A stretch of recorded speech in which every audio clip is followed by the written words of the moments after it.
Pares to dalawang Rolex. Dalawang kunin mo, parehas? Parehas. Aray ko, yung may-ari naka-Rolex na. Ito na lang, pag pupunta ba, tinatawaran yung pares nyo, hindi. What's up guys? Another watch, another day. Meron tayong client, nasa taas siya guys, namili ng relo. Ngayon, gusto ko siya interviewin ng konti. Bibili daw siya, makipag-done deal daw. Tara, tayo natin. Hello boss! Kamusta? Nice to meet you. Please, have a seat po. Anong ginagawa sa buhay? Abala sa kantin.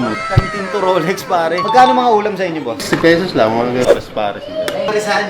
Gano'n nakatagal yung parisan nyo?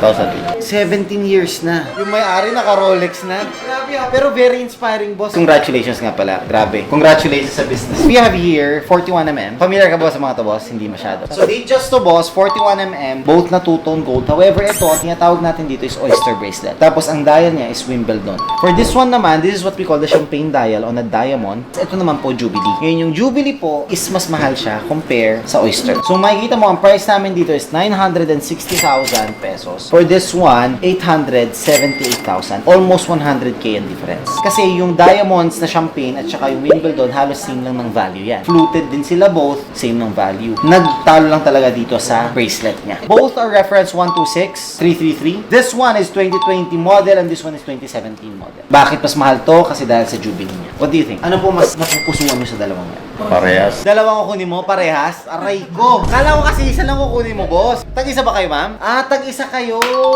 Pakibalot nga. Yung sa plastic labo gusto ko kasi ganun sila magbalot ng pares. Pero boss, if you're decided na on these two, para sa'yo at saka para kay Mrs. Alin dito yung sa'yo? Ito. Ah, pagbibigyan mo si Mrs. mas maganda yung kanya, di ba? Alam ko yan, boss.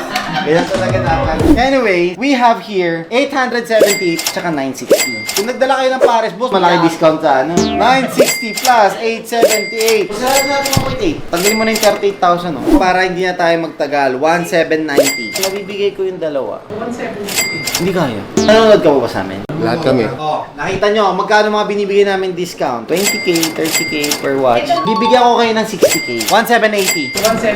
1,770. Naman talaga, oh. Ma'am, tinatawaran ba ang pares sa inyo? Ito na lang, pag pupunta ba, tinatawaran yung pares nyo, hindi? Hindi na po kaya kabalan mo si mura na eh. 75, sige. 1,775. Sige po. Done. Done din, boss. 1,775 for both watches sa Rayco. Grabe. Pares to dalawang Rolex. Sige, boss. Maraming salamat and congratulations sa inyo. Grabe. Ayun, cash ito na po, ma'am. Opo. May pares. Favorite ni Baymax yan. Gutom pa naman ako ngayon. Ay, ma'am. Huwag ko na kayo alis. May hoodie pa kayo sa akin. Isang large para sa'yo, boss. Tapos kay ma'am, medium.